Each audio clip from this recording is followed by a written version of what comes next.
ครับมาเบิ่งข้าวพันผักนะครับว่าแม่นข้าวเกรี๊ยวปากหม้อได้เนี่ย เพิ่นก็จะเอาแป้งโอ้ยท้าอยู่ปากหม้อแล้วก็ไข่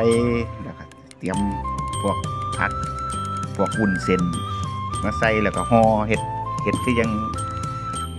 คล้ายๆก๋วยเตี๋ยวหลอดครับเป็นอาหารพื้นเมืองครับอาหารทั้งพี่น้องทั้งอุตรดิตถ์เพิ่นมา